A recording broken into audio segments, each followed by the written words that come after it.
Welcome to Enquiry into Self.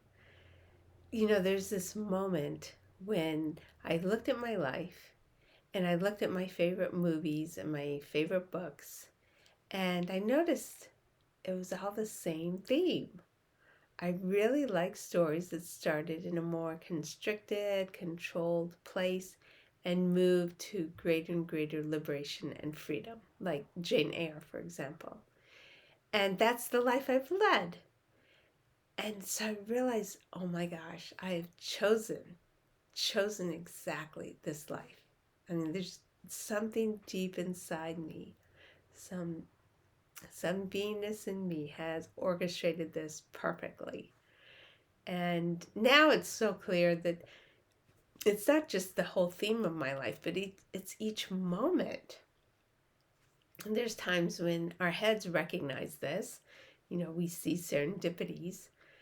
There's definitely been serendipities in how I met my husband, how we ended up in this town, how we ended up in this house, how I ended up with this job. I mean, it's just been over and over, very serendipitous. But it's not just those times, it's all the time now. I see that this is just an infinite web that we're living, and each each little thread is perfectly moving in this choreographed harmony. So there's not even a moment that isn't actually a serendipity where exactly the right energies, the right people are crossing paths, the right expressions are opening up so that I get to be invited deeper and deeper into knowing the infinite, knowing what we actually are, and sensing its fundamental benevolence and love and caring and support. It's all the time, it's with everyone. Now, the way this has unfolded is that I started doing inquiry on every moment, not every moment, but regularly, at least one a day, all the moments when I'm looking to correct what's going on. And the most powerful ones have been the ones that are most personal. That's where I have the perspective to get the richest experience out of my inquiry.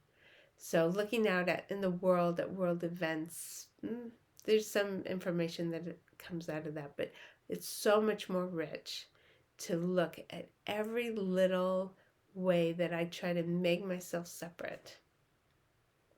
So in my case, the most recurring complaints tend to be about my husband, since we interact a lot, and that's where I tend to have a lot of intention, how I want our home to be and that kind of stuff. So that's where I get to do the most inquiry. This personal exchange all the time. Like, for example, little things. He likes to leave sponges where there's frequent spills. So, and now I just found a new place. So there's, little sponges, different places on the floors or different places on counters. And, um, and now, okay, there's a little upwelling of, oh no, not another sponge. But right, because of doing all the inquiry, what came next was another expression of caring. He soaked a cloth in 100% bleach. And, the first thing that came was, well, that's not very intelligent. Chemistry would teach you, blah, blah, blah. That's how my mind tends to go. Well, again, it was an expression of caring. And the universe is just inviting me to remember the loving heart that he has and is consistently expressing all the time. That is so much more important than, these little things in life, like a cloth that gets soaked in 100% bleach. So it's the universe just reminding me, yeah, we don't We aren't so worried about those intellectual understandings of chemistry. We're much more all about the heart. Like, I just get, oh, yes, that's the gift here. The universe loves to change my values, shows me what are the values of this infinite harmony. So it's a customized moment by moment harmony. It is my perfect workshop. And when I say customized moment by moment, I mean everything. There's this web of energies, and it's incorporating each moment, any desire I have for separation, any desire I have to be the critic, be the one on the outside seeing how things should be better. It's creating the opportunity for that to unravel and unravel. Each patient that I have, each person I drive by in a car, there's somewhat of an energy exchange, and hopefully I'm giving out love and blessing to them. And if I'm not, I'm getting an opportunity to see where's there room for me to have more compassion to myself so that I will be more open. And where's there room for me to have more compassion for someone else? It's a constant invitation, a constant blessing. So this constant serendipity, whether or not our mind can recognize it, is a benevolent, loving, supporting movement that in this world seems to be moving more and more quickly.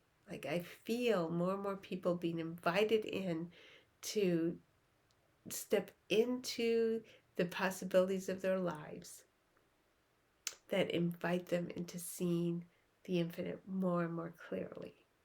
And it's getting more and more intense. These invitations are becoming more and more urgent.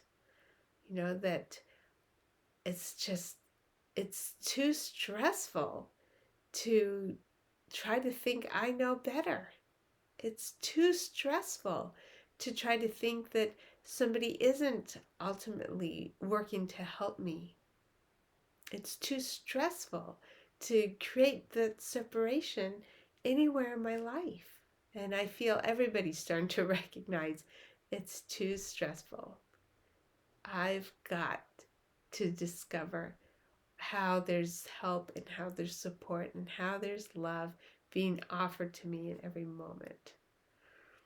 So I'm going to go through a few more steps of how I've moved from this experience that I needed to try to rectify things to this experience that everything is so right, so customized for me, an infinite, inexplicable, and inextricable perfection.